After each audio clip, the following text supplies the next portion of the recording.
Bon matin tout le monde, bon mardi matin. Merci d'être avec nous. Aujourd'hui, on a le plaisir d'accueillir Valérie Plante, la mairesse de Montréal, la présidente de la communauté métropolitaine de Montréal. Vous êtes plus de 600, je n'ai pas le chiffre exact, mais merci d'être avec nous. Madame la mairesse, dans quelques instants, je vais vous céder la parole et ensuite, on aura l'occasion d'échanger. Je voulais simplement vous dire que depuis quelques semaines, on l'a bien vu, les gouvernements travaillent fort, vous collaborez tous ensemble et moi, je voulais dire à tous ceux qui nous écoutent à quel point on était en relation, à quel point vous avez, je pense, communiqué avec tous les gens en ville qui s'occupent de développement économique. Et donc, vous avez été en première ligne. Je vous en remercie. Et on aura l'occasion d'y revenir, mais pour l'instant, je vous cède la parole. Allez-y. Merci beaucoup, Michel. Et puis, je veux bien sûr saluer toutes celles et ceux qui nous écoutent ce matin. C'est vraiment un plaisir pour moi de pouvoir m'adresser à vous tous et toutes de façon aussi directe, bien que je vous vois pas. Mais je pense que vous savez le plaisir que j'ai à discuter avec les gens, de les rencontrer. Et là, ça me manque terriblement, évidemment, à cause de la pandémie. Donc, heureuse ce matin de pouvoir peut-être démystifier certains éléments, mais également parler de quel est le rôle de la ville pendant la crise, mais également après la crise. Et c'est un élément sur lequel je vais mettre beaucoup d'emphase, et M. Leblanc l'a dit en ouverture, c'est à quel point l'avenir de Montréal et le développement économique ou la relance économique va vraiment se passer avec les acteurs du milieu, avec toutes celles et ceux qui ont une entreprise dans le milieu même institutionnel, les grands joueurs, les grands regroupements également. Donc, je tiens à le dire que pour nous, c'est vraiment un travail d'équipe. J'ai quand même, avant de passer à la période de questions qui va être plus, je dirais, plus en mode échange et plus fluide, j'avais quand même pris quelques notes parce que j'ai vraiment certains messages que je tiens absolument à communiquer. Le premier, c'est que pendant cette crise-là, ce qui m'habite, ce que l'on souhaite absolument faire, c'est sauver le plus grand nombre d'entreprises possible. Pour que le moment où on ouvre les valves, et encore faut-il déterminer de quelle manière, il va falloir le faire de façon ordonnée et coordonnée, mais qu'il y ait une grande quantité d'entreprises qui soient déjà, comment je dirais, prêtes à ouvrir, prêtes à continuer leurs opérations. Et je pense vraiment que c'est comme ça qu'on va passer au travers. Mais il faut aussi se poser des questions à savoir comment est-ce que ça va se passer. Évidemment, la Ville de Montréal est toujours en support avec les autres paliers de gouvernement. Je le répète à chaque conférence de presse à quel point pour nous, le municipal, on suit les règles du gouvernement du Québec et de la santé publique, que ce soit la santé publique nationale avec le Dr Arruda ou encore la santé publique ici régionale avec le Dr Drouin. Alors, toutes les décisions qui sont prises à la Ville de Montréal sont prises de concert avec ces deux autorités-là. Maintenant, les questions qu'on se pose, c'est comment est-ce que notre économie va se relever ou comment est-ce qu'elle va se transformer avec cette pandémie-là? Comment est-ce qu'on entrevoit la reprise économique? Est-ce qu'il y a des éléments est-ce qu'on veut saisir l'opportunité pour modifier certaines façons de faire? Comment également le 2 mètres, encore une fois, qui est une règle qui a été mise de l'avant par la santé publique, comment est-ce que ça va s'appliquer dans la ville? Parce qu'évidemment, à Montréal, il y a beaucoup de monde et dans plusieurs secteurs d'activité, ça peut sembler difficile à appliquer, mais moi, je pense qu'on va y arriver. Mais il va falloir qu'on soit très créatif. Je tiens à dire que depuis le début de la crise, on avait beaucoup de choses à gérer à la Ville de Montréal. Vous nous avez vu vous l'avez vu dans les nouvelles, la question de la possible crise sanitaire qui aurait pu se transformer en crise sociale avec la question des personnes itinérantes. C'était un grand enjeu pour la Ville de Montréal et on a réussi à circonscrire, si je peux dire, cette problématique-là. On n'est pas sorti de l'auberge, mais quand même, on avance. Mais au niveau économique, on a voulu très rapidement envoyer des signaux forts comme quoi on est là. On est là pour les entreprises petites, moyennes et grandes. Au total, c'est 13 millions de dollars qui ont été mis. Qu'on a déployé dans différents programmes, mais vraiment pour soutenir les entreprises. Et là-dedans, les mesures que je voulais surtout parler très rapidement, puis on pourra en discuter ensuite, Michel. J'aimerais rappeler qu'on a mis un fonds d'urgence de 5 millions de dollars pour vraiment soutenir les secteurs plus fragilisés. Je dirais, bien sûr, le commerce de détail ainsi que l'économie sociale qui, non seulement est important pour notre économie, mais bien aussi desservir des populations, toutes sortes de populations, dont les plus à risque. J'aimerais également dire que la ligne d'information qu'on a mis en place a pu soutenir jusqu'à maintenant 2000 entreprises. Et ça, on en est très fiers parce que, à défaut de pouvoir sauver financièrement, parce qu'on n'a pas nécessairement la capacité financière de soutenir toutes les entreprises, on a voulu trouver une façon pour, une façon une ligne directe où les entreprises peuvent nous appeler et on les accompagne dans leur cheminement pour pouvoir évaluer les différents programmes. Oui, le municipal, mais surtout le provincial et le fédéral, mais c'est pas facile à naviguer nécessairement dans tout ça.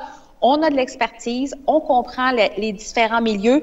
Alors, cette ligne-là, elle a été très, très importante. Et je vous cacherai pas, Michel, à quel point on m'a rapporté des histoires déchirantes, des entreprises qui, moms and pop shops, comme on les appelle, des entreprises familiales ou des jeunes entrepreneurs, des startups qui ont tout mis, puis là, c'est difficile pour eux. Mais on est là. On veut leur envoyer un message clair qu'on veut les soutenir.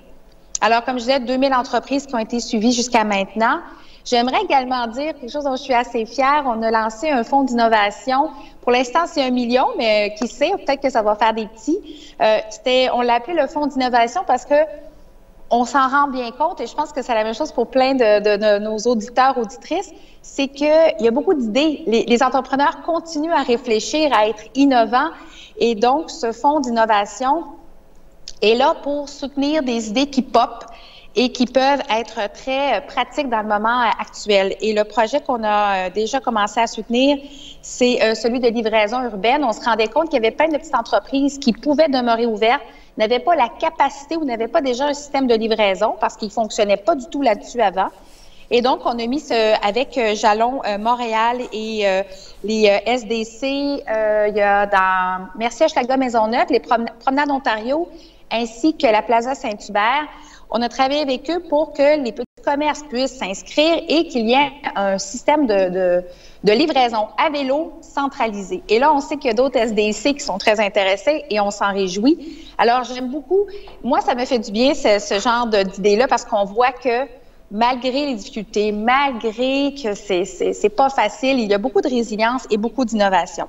2 dernières choses, le fait qu'on ait reporté le compte de taxes d'1 mois, je tiens à rappeler que c'est un effort financier de près de 2 milliards pour la Ville de Montréal.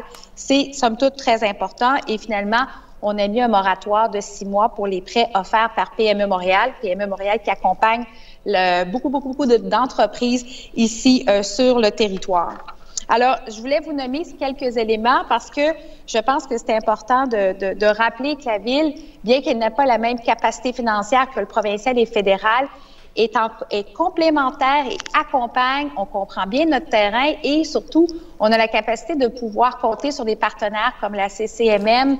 Bien sûr, je pense à la CMM parce que ce dont je vous parle aussi, j'ai mon chapeau de présidente de la communauté métropolitaine de Montréal, donc du Grand Montréal, et de pouvoir compter sur tout un écosystème qui est très, très fort. Maintenant, demain, j'ai oublié de vous dire que demain, on va annoncer comment est-ce qu'on veut utiliser le 40 millions qui a été mis de l'avant par le gouvernement du Québec pour aider les entreprises. Alors, je vous invite, je ne peux pas vous donner vraiment de primeur aujourd'hui. Désolée, mais... On est entre nous. Entre nous et 600 personnes. Mais ça va me faire plaisir demain de vous dire comment on va le mettre de l'avant. Mais je ne vous cacherai pas que ça ne sera pas suffisant. Nos discussions avec les paliers supérieurs démontrent l'importance qu'il y ait une aide toute particulière dédiée à la métropole via le Réflexe Montréal. Maintenant, 2 éléments, je dirais, qui sont 2 choses à lesquelles les gens pensent énormément et nous aussi. Le premier, c'est ce qu'on pourrait appeler le redémarrage ou la réouverture. Et ensuite, bien sûr, il y a la relance. Alors, on tenait vraiment à spécifier les 2, à diviser les 2, si je peux dire. Bien, quand il est question du redémarrage, comme je le disais, notre but, c'est que d'ici là, le plus grand nombre d'entreprises soient toujours vivantes et prêtes à continuer leurs opérations. Et au fond, avec cette reprise-là qui va être, ce redémarrage-là qui va être basé sur, on va devoir suivre les règles, bien sûr, du gouvernement du Québec. Nous, ce qu'on veut à la Ville, c'est d'être prêt à accompagner. Par exemple, je vous donne un exemple très précis. Le gouvernement du Québec a annoncé que les chantiers vont réouvrir pour ce qui touche l'habitation pour être prêt pour le 1er juillet. Bien, à la Ville de Montréal, ça veut dire comment est-ce que toute la question des permis, toute la question de l'occupation du domaine public, comment est-ce que tout ça se met en branle pour pouvoir soutenir cette décision gouvernementale. Alors, ce qu'on veut, c'est que le rôle de la Ville, quand il va y avoir le redémarrage, c'est que les opérations soient fluides, que les informations soient clair, puis aussi que nos services soient prêts, puis on en a pas mal quand même de services à la Ville de Montréal. En même temps, c'est sûr qu'on se pose des questions, même avec le redémarrage, je le disais tantôt, comment est-ce qu'on va occuper, comment est-ce qu'on va redémarrer tout en gardant les règles de santé publique en tête. Le 2 mètres est majeur. Je pense que tout le monde se pose la question, en fait, tout le monde me pose la question. Madame Plante, comment ça va se passer au salon de coiffure? Comment ça va se passer sur les trottoirs? Comment ça va se passer à la banque? Comment ça va se passer dans les transports collectifs?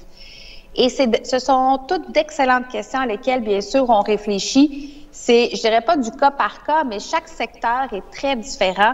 Et je suis sûre que vos membres pourraient me donner une quantité astronomique d'exemples où ils se demandent qu'est-ce qu'on va faire.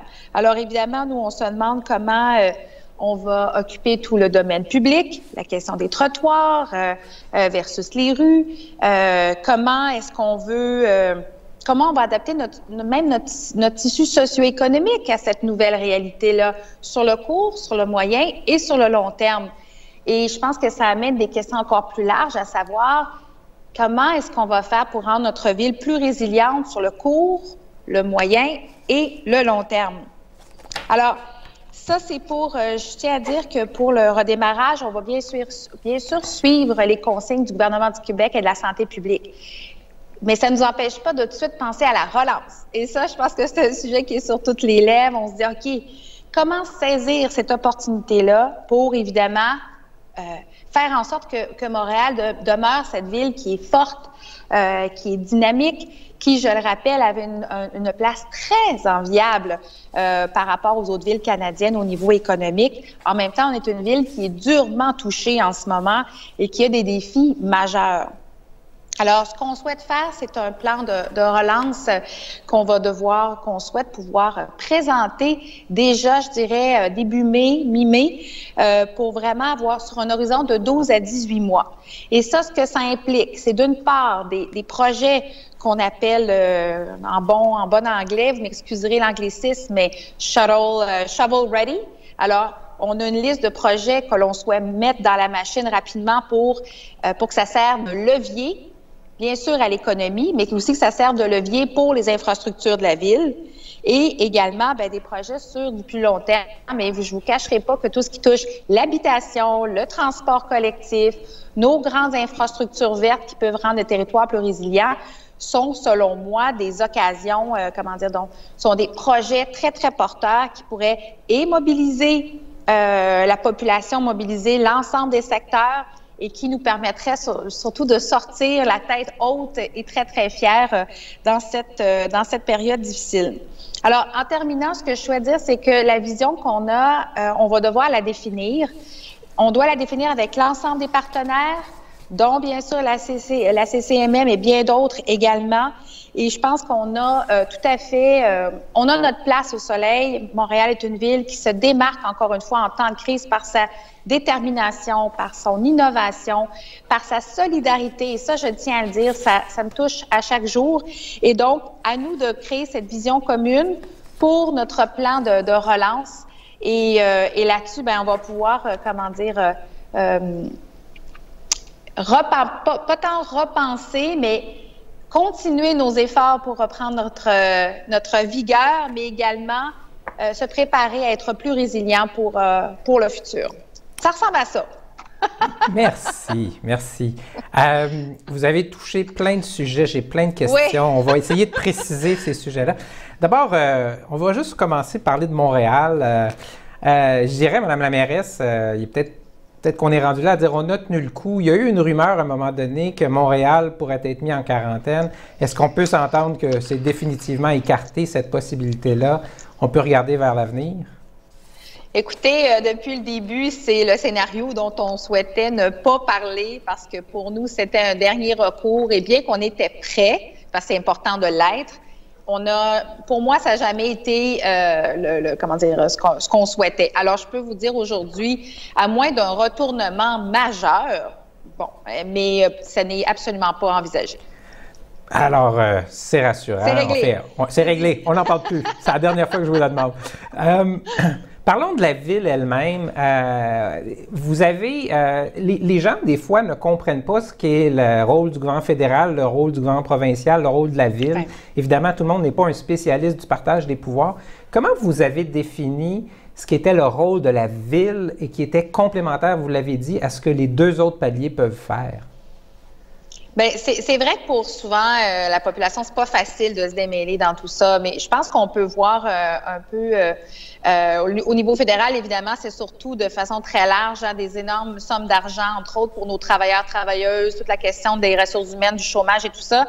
Et quand on tombe au provincial, on est tombé beaucoup plus dans du plus, plus collé aux besoins directs. Mais je pense qu'un exemple pourrait être... quand la santé publique et le gouvernement du Québec ont décidé qu'il fallait tous rester à la maison, par exemple, et tout le monde d'ailleurs, je suis incroyablement touchée par la discipline vraiment des Montréalais, Montréalaises et ceux de la grande région métropolitaine.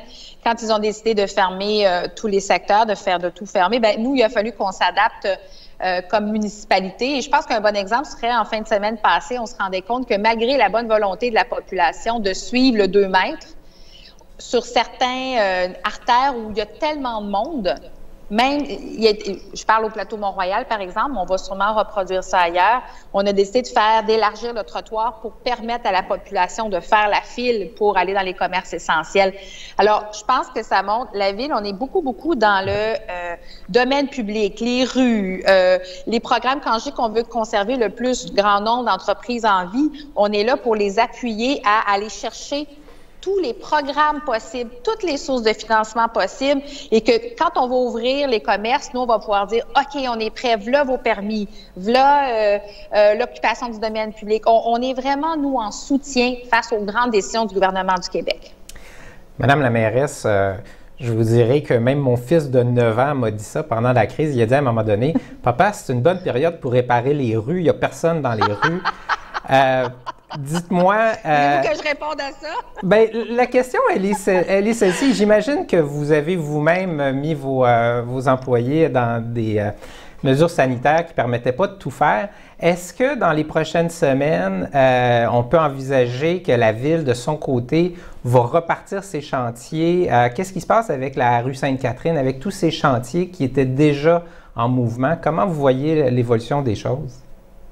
Donc, pour tout ce qui touche l'occupation du domaine public, effectivement, tranquillement, on va recommencer des opérations de nettoyage puis de réparation des rues, tout en respectant les mesures de sécurité et on pense pouvoir y arriver. Alors ça, c'est une bonne nouvelle. Bien sûr, on a voulu effectivement se conformer à la directive du gouvernement du Québec qui, après ma barre, avait dit d'ici le 13 avril, la province est en pause. Alors, pour nous, c'était très important de respecter cette règle-là. Mais là, tranquillement, pas vite, on va commencer à réparer les rues. Pour ce qui est des chantiers, là aussi, on doit écouter vraiment les directives du gouvernement du Québec. Pour l'instant, ce sont seulement les chantiers d'habitation, les carnets de commandes pour le 1er juillet. Parce qu'évidemment, déjà à Montréal, on sentait une crise se profiler au niveau de l'habitation. Et donc, le gouvernement du Québec a dit pour ces chantiers-là. Pour le reste, on ne va pas ouvrir nos chantiers de la Ville si longtemps qu'on n'a pas une directive claire en ce sens. Mais bien sûr, nous, on se prépare déjà à quoi ressemblerait la rue Sainte-Catherine ou un autre chantier de la Ville avec cette mesure de distanciation-là, parce qu'on voit bien qu'on s'en va vers ça, mais on ne va pas prendre cette décision-là tout seul. Parfait. Revenons sur... l'autre réalité que vous avez évoquée, le redémarrage. Une des grandes questions que tout le monde se pose, évidemment, c'est s'il y a redémarrage, il y aura déplacement. S'il y a déplacement, il y a transport en commun. Vous l'avez évoqué. C'est une question sur toutes les lèvres. Est-ce qu'on se ramasse dans des autobus? Est-ce qu'on va être à 2 mètres dans les autobus, dans les métros? Comment vous envisagez cette voie de sortie, cette voie de redémarrage avec tout le défi du transport en commun? C'est un grand défi. Honnêtement, là, je vous le cacherai pas, on en discute entre nous, bien sûr, avec la STM et la RTM. Il va falloir faire preuve je dirais, de créativité, mais du moins, il va falloir trouver des bonnes solutions. Je pense que le fait que la population se soit tournée vers le télétravail de façon si rapide et somme toute efficace, je pense qu'on a quelque chose là aussi. D'après moi, il va y avoir un retour progressif, mais le télétravail, d'après moi, va continuer à exister, à faire partie de notre quotidien quand même pour encore une bonne période. Il est trop tôt pour moi pour vous dire exactement à quoi ça va ressembler, mais ça touche également pour moi le domaine public parce qu'encore une fois, il y a les trottoirs, il y a les pistes cyclables. Il y a des gens qui nous ont posé la question, mais pourquoi vous ouvrez les Bixi? Est-ce que vraiment c'est une bonne idée? Et la décision qui a été prise par la santé publique en lien avec le Bixi, c'est de dire si ça permet à des gens de ne pas être dans le transport collectif et plutôt de prendre une bicyclette pour aller travailler, c'est une bonne chose, bien sûr, en respectant les règles d'hygiène. Alors, est-ce qu'on va devoir repenser l'espace public? Je pense que oui. Vous avez parlé rapidement tout à l'heure des projets, les projets Ready to Shovel. On le sait, nous, on fait beaucoup de pression au niveau du gouvernement fédéral, du gouvernement provincial pour que les projets qui relèvent de ces paliers-là aillent de l'avant. J'attire l'attention sur le Palais des Congrès, le projet de McGill avec le Royal Victoria. Est-ce qu'on peut s'attendre à ce que la Ville fasse des pressions sur les 2 paliers de gouvernement pour que les projets qui relèvent d'eux partent très rapidement pour relancer l'économie? Oui, oui, absolument. C'est ça l'idée. Bien sûr, on prend les projets qui sont les plus prêts. Hein. Quand on dit shovel ready, ça veut dire qu'ils sont vraiment prêts à rentrer dans la machine. Et c'est vraiment les discussions qu'on a avec les 2 paliers gouvernementaux. Puis encore une fois, pour moi, c'est important que ces projets-là servent de levier pour l'économie, mais aussi pour nos infrastructures, mais ça tombe bien parce qu'au final, les projets que vous avez nommés, entre autres, sont tout à fait pertinents. Je pense au Palais des Congrès, qui est un projet qui est bon pour Montréal et pour toute la région métropolitaine. C'est une infrastructure métropolitaine. Alors, c'est très, très pertinent. Parfait. J'aimerais revenir sur la Ville et des leviers qu'elle détient. La réglementation municipale, par définition, ça comporte beaucoup de délais. Des délais, par exemple, les évaluations municipales, je crois que le délai, c'est au 30 avril pour contester. Est-ce que vous seriez prêt à envisager de décaler tous les délais, toutes les dates limites de 2 à 3 mois pour donner le temps au système de pouvoir fonctionner? Il y a eu une pause. Est-ce qu'on peut avoir une pause dans ces délais de réglementation? On ne s'enligne pas du tout vers cette avenue-là, surtout pour les évaluations foncières, étant donné qu'on avait une période très importante, il y a eu un délai suffisant pour faire les démarches nécessaires. Donc, on s'en va absolument pas dans cette direction-là, mais du cas par cas, parce que je dois vous dire que s'il y a une chose qu'on voit bien, c'est que on peut pas appliquer les mêmes règles pour tout. Alors, je veux pas non plus me prononcer sur l'entièreté, mais pour nous, c'est important quand même de respecter certaines échéanciers, surtout quand les échéanciers où la période était somme toute très suffisante pour pouvoir poser des questions ou remettre en question certaines décisions. J'aimerais également mentionner que quand je disais que je veux que la Ville soit prête quand on va réouvrir les valves, c'est aussi ça. C'est comment, depuis qu'on est au pouvoir, on a beaucoup amélioré les processus d'octroiement de contrats, ce qu'on appelle let's cut the red tape. Et puis, il y a beaucoup plus de demandes de permis en ligne et pour des terrasses, pour des permis, pour les bars. Donc, on est beaucoup là-dedans, mais en même temps, il y a des processus qui doivent suivre leur cours. Donc, ce que ça veut dire pour ceux qui nous écoutent, c'est s'il y a des échéanciers dans la réglementation municipale, il faut en tenir compte. Et s'il y avait un changement, on va en informer la population de façon très claire. Soyez-en assurés. Peut-être qu'une suggestion, Mme la mairesse, peut-être que vous pourriez demander à vos services de vous revenir avec chacun de ces échéanciers-là Certains, vous avez dit, il y a eu suffisamment de temps. Peut-être d'autres, c'est un peu serré. Les gens qui doivent consulter des comptables, consulter à l'interne dans leur entreprise pour voir s'il y a des impacts. En tout cas, je vous invite à le considérer. Nous, on a reçu des appels de gens qui disent « Michel, j'ai pas vraiment la capacité de m'occuper des choses administratives présentement. J'essaie de sauver mon entreprise et mon personnel. » Donc, vous pourriez avoir des entreprises qui, de bonne foi, arrivent tout simplement pas à être dans les temps. Bien, absolument. Écoutez, ça me fera plaisir après qu'on regarde de plus en détail. Là, si jamais il y a des questions spécifiques ou si vous-même, vous avez comme des idées en tête de certains échéanciers ou certains processus qui peuvent être difficiles pour les entrepreneurs, ça va me faire plaisir qu'on regarde et on pourra vous le communiquer aussi pour l'ensemble de ceux et celles qui nous écoutent. Parfait. On avait demandé des questions de participants avant d'être ensemble et je vous dirais, c'est incroyable le nombre de questions qu'on a reçues qui sont du domaine de l'anxiété par rapport au résidentiel. Ouais. Des locataires qui ont dit qu'ils quittaient un logement vers un nouveau logement, soit qu'ils ne l'ont pas trouvé, ils n'ont pas eu le temps, ils n'ont pas pu. Des gens qui s'en vont vers un statut de propriétaire, mais la maison n'est pas terminée, l'appartement, le condo n'est pas terminé. Des gens qui devaient acheter, qui ne peuvent pas acheter. Donc, il y a toute cette anxiété présentement de se retrouver dans quelques semaines à devoir quitter un logement sans savoir où aller. Est-ce que vous voyez un rôle de la Ville dans cette dynamique-là, dans cette crise appréhendée? Oui, absolument. Écoutez, c'est un des sujets qui nous préoccupe depuis le début, à savoir l'impact sur cette possible crise du logement qui déjà se dessinait, mais là, on vient d'en rajouter une couche parce que là, on parle de gens qui devaient déménager, comme vous l'avez bien expliqué, dans un nouveau logement, puis là, finalement, c'est pas construit. Alors, je vous cacherai pas qu'on est très heureux que le gouvernement du Québec ait décidé en priorité d'ouvrir ces chantiers-là. Maintenant, il y a toute une dynamique qui doit se mettre en place. L'exemple que j'utilise toujours, c'est bien beau d'ouvrir un chantier, mais est-ce que le marchand de portes et fenêtres, lui, est ouvert? Est-ce que, justement, le bureau de la Ville de Montréal doit être prêt pour délivrer les permis quand c'est nécessaire? Alors, il y a toute une mécanique, un balai même qui se met en place. Donc, la Ville de Montréal va être là, justement, pour tout ce qui touche les permis et toute autre chose, mais également, s'il y a des citoyens, citoyennes ou des gens qui sont très inquiets, je les invite bien sûr à communiquer avec le 311 où on a un service qu'on a déployé en janvier déjà pour accompagner les familles qui se retrouvent sans logement. Mine de rien, comme je vous dis, on vient de basculer dans une toute autre catégorie parce que ce n'est pas nécessairement des gens qui ne trouvent pas de logement, mais bien des gens qui ne pourront pas entrer dans leur logement qui n'est pas prêt. Mais on ne veut pas laisser personne derrière. Et sachez que nous, ça continue quand on parle des projets sur lesquels on souhaite que le gouvernement s'investisse.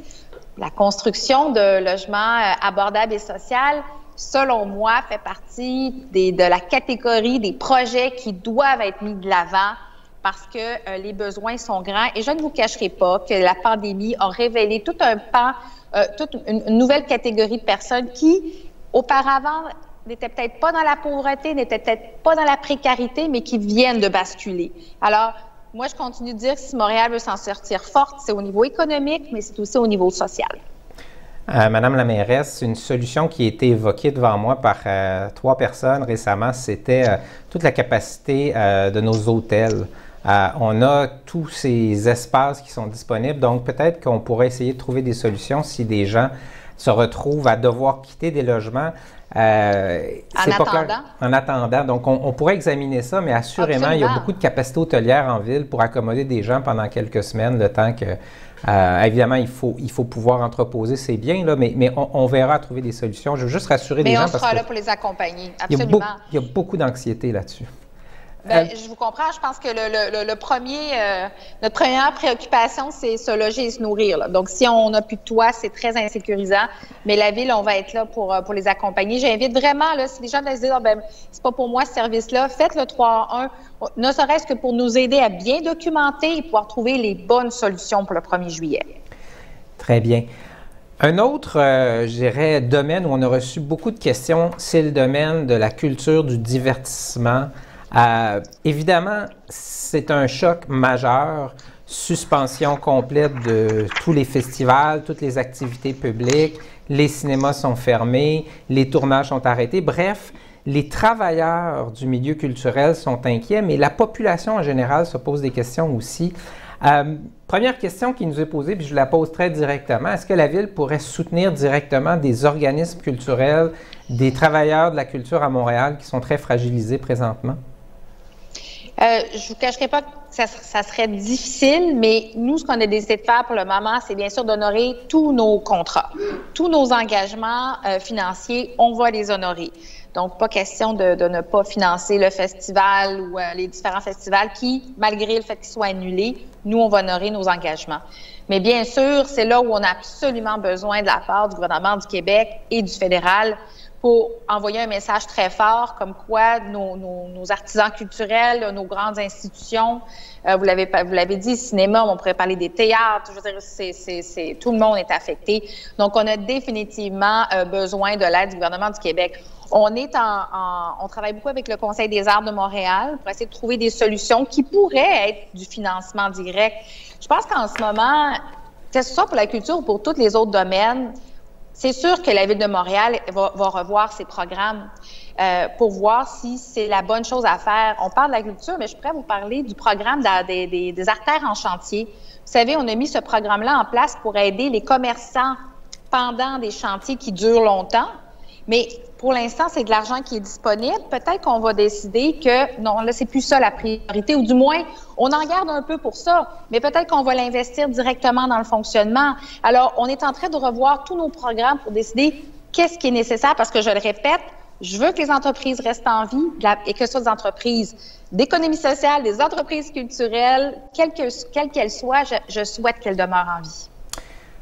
À travers ces questions, je dirais, d'inquiétude dans le milieu culturel, il y avait aussi un élan d'espoir en disant, est-ce qu'on pourrait avoir un plan de relance sur Montréal très axé sur notre signature événementielle, notre signature culturelle? Donc oui, il a aidé ces organismes-là à traverser puis à rester en vie, mais éventuellement, on pourrait envisager de créer encore plus d'événements ou des événements d'encore plus grande envergure dans un an pour lancer à l'international la signature du Montréal événementiel, le Montréal culturel? Absolument.